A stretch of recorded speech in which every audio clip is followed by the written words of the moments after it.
રાજકોટના ધોરાજીમાં ખેડૂતો પર માવઠાનો માર પડ્યો છે. ખેડૂતોને ભારે નુકસાન વેઠવાનો વારો આવ્યો છે. ધોરાજીમાં 4 દિવસથી સતત કમોસમી વરસાદથી ખેતરોમાં સોયાબીન, કપાસ, મગફળી જેવા પાકોને ભારે નુકસાન થયું છે.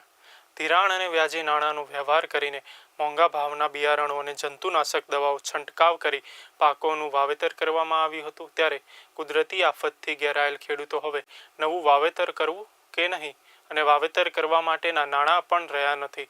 ત્યારે ધોરાજીના ફરેણી રોડ પર ખેડૂતોની માઠી દશા બેઠી છે.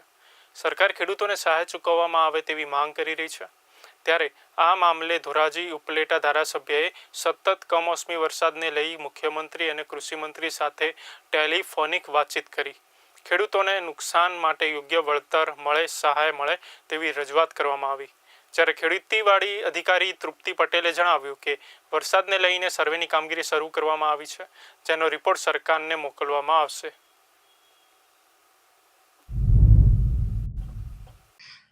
કમોસમી વરસાદ થતાં ખેડૂતને બહુ મોટું નુકસાન થયું છે. જેવા પાક કે કપાસ, સોયાબીન, મગફળી અને ડુંગળી તમામ પાકને બહુ મોટું નુકસાન થયું છે. અને કપાસને તો બહુ મોટી નુકસાની આવે.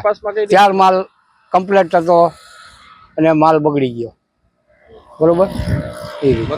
મગફળીમાં પાછળ પડી ગયા, માંડવી બગડી ગઈ અને અત્યારે હજી પાછળ નીચે પાણી છે એ બધું ભેજવાળું છે. બહુ મોટી નુકસાની છે.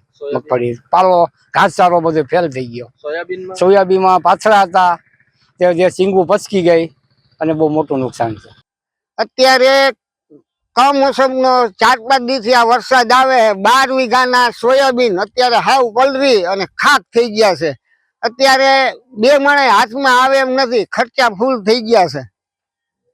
સરકાર પાસે શું આશા? સરકાર પાસે એટલી જ માગણી આપણી કે કાંઈ થોડીક સહાય કરે. અત્યારે 2 મણે સોયાબીન હાથમાં આવે એમ નથી, ભૂકો બધો પલરી ગયો છે.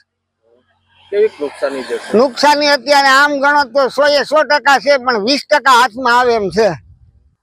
સોયાબીન, માંડવી, કપાસ એમાં નુકસાની બહુ છે અટાણે.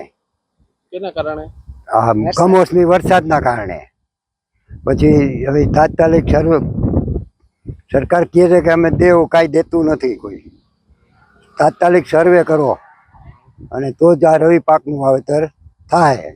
કેવી નુકસાની ગઈ? નુકસાની લગભગ જાજી 90% જેવું. ક્યાં ક્યાં પાકોમાં નુકસાની છે? મગફળી, કપાસ, સોયાબીન, ડુંગળી, અડદ. વીઘે કેટલો ખર્ચો હોય? વીઘે 20 થી 25 હજારનો ખર્ચો હોય. અત્યારે શું હાથમાં આવશે? અત્યારે 50% નથી આવે એમ કાંઈ. છેલ્લા 3 દિવસથી જે કમોસમી વરસાદ પડી રહ્યો છે તે વરસાદને લીધે ખેડૂતોના ઊભા પાકને ખૂબ જ નુકસાન થયું છે. ધોરાજી ઉપલેટા વિધાનસભા ક્ષેત્રના લગભગ તમામ ગામોમાં વ્યાપક પ્રમાણમાં ખેતીના પાકોને નુકસાન થયું છે. મગફળી, કપાસ, સોયાબીન, અન્ય પરચુરણ પાકોને મોટે ભાગે નુકસાન થયું છે. અને આ નુકસાન માટે ખેડૂત ખૂબ જ ચિંતામાં છે. ખેડૂતોને આ નુકસાન માટે યોગ્ય સહાય મળે, વળતર મળે, એના માટે રાજ્યના માનનીય મુખ્યમંત્રીશ્રી અને રાજ્યના માનનીય કૃષિમંત્રીશ્રીને મેં ટેલિફોનિક જાણ કરી છે અને આ બાબતે કાલે હું રૂબરૂ પણ રજૂઆત કરવાનો છું.